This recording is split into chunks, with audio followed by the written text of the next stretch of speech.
Lawyers. What's a law that isn't real, that normal people insist exists? In the UK, people often claim that if an item is listed for sale in a shop, then the shop legally has to sell it to you at that price. This is not true at all, as the shop doesn't have to sell you anything at any price. Often as a gesture of goodwill, shops will honor erroneous prices, but they are under absolutely no obligation to do so. Back when I had a goldfish, RIP Carol, I went to Pets at Home to buy him a bigger tank. It rang through at 000. Checkout girl raises an eyebrow. We share a laugh. She messes about with the system a bit more, but all she gets is 000. So she calls her supervisor. We wait a few minutes. A few more. The queue is building behind me. Eventually she shrugs, prints a receipt for 000 and sends me on my way with my free fish tank. Good day for me and Carol. Edit. So glad my most upvoted post is one about my old fishy friend. Also thanks for the little blobby guild thing. I was at a TJ Maximum or similar once and found a bunch of jars of orange honey, clover honey, and the like for $1 a pop. Absolute steal. So I grab one and take it up front. It rang up for 1,000. The cashier and I gawked at it, laughed, and she said something must have been entered wrong in the system. She punched in $1 and then only asked that I not ps their return system. That commercial use of a photograph means selling the photograph. Commercial use means that there is an implied endorsement. You can take and sell photos of Eric Clapton all day long. Put that same photo in an advertisement for a certain guitar without a release and you can be sued. Probate attorney here. I've heard many people ask me when the reading of the will is going to take place. I explain to them that only happens in movies.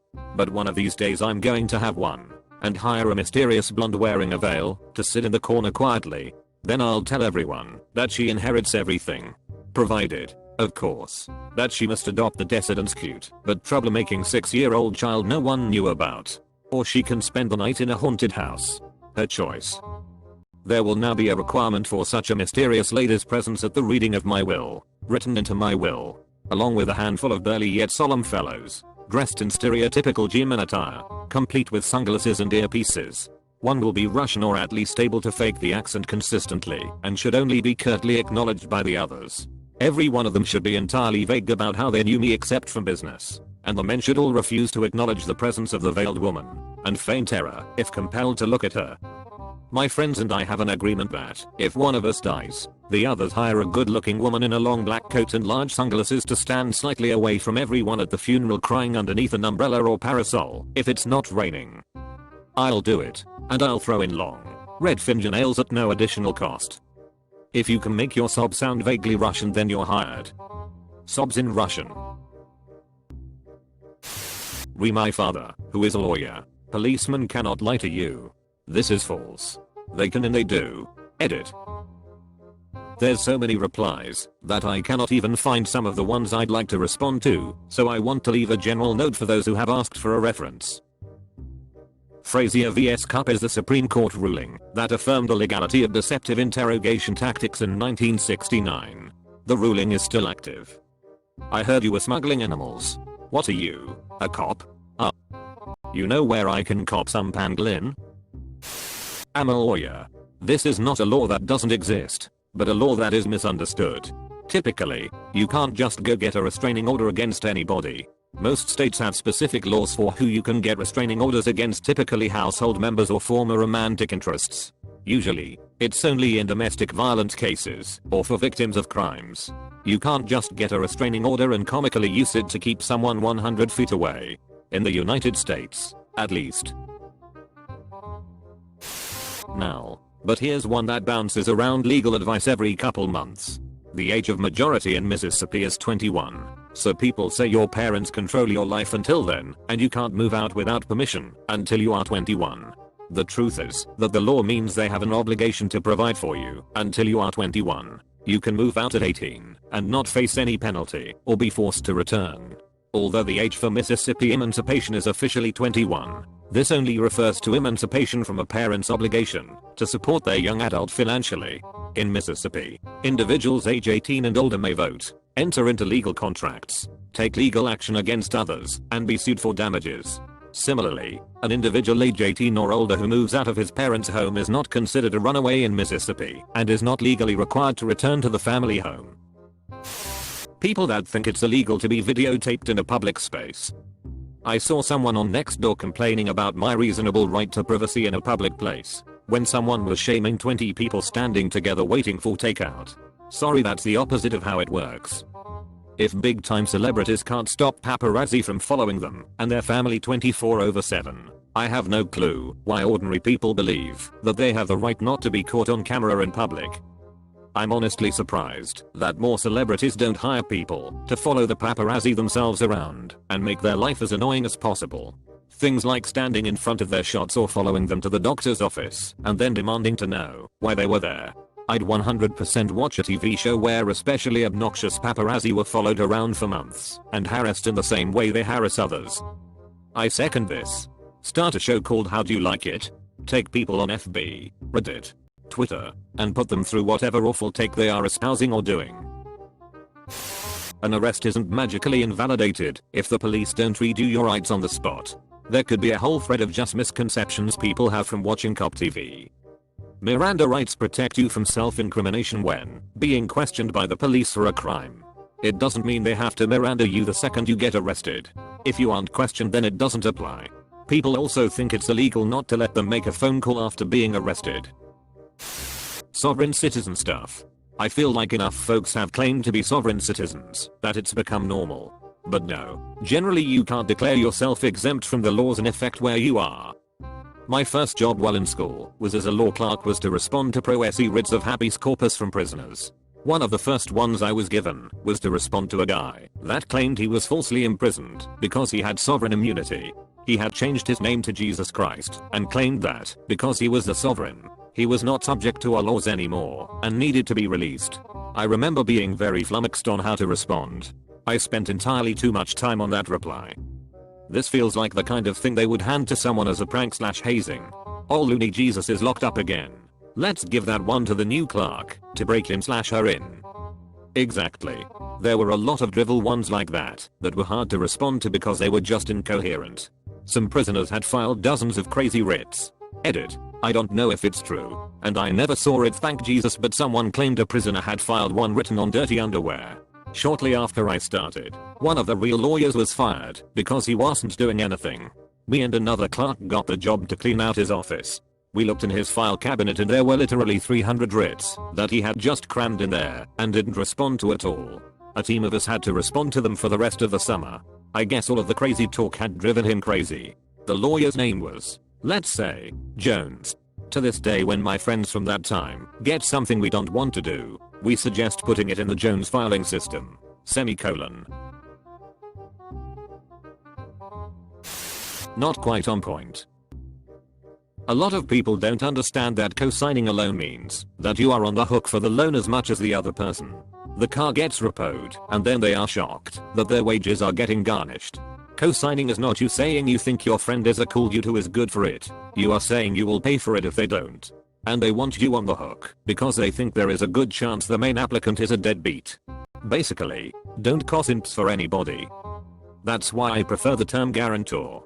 Because you guarantee that you'll pay if the other person can't. This is the common term in the UK. Mainly experienced it for student rent agreements where parents/family sign on to pay if the renter can't. In California, it's not illegal to discuss your wages with your co-workers, despite what your boss might say. Edit. I'm a lawyer in California. I assume it's the same in the other 49 states, but don't want to speculate. It's actually illegal nationally for a company to retaliate for discussing wages. They typically just make up some other reason to fire you instead. Make up some other reason. Or fire you for no reason at all, as California is an at-will employment state. Even with at-will employment, wrongful termination is still a thing. You can't be fired for an illegal reason, which includes discrimination based on protected categories: disability, race, gender, age, religion, etc., and retaliation. An employer retaliating against someone for discussing wages with their coworkers is still illegal, and the company can get in trouble if the employee can prove that's the reason why they were fired. Edit. I'm not saying that it's easy to prove that it's the reason an employee was fired, just that it's still illegal even in a state with at-will employment. Circumstantial evidence.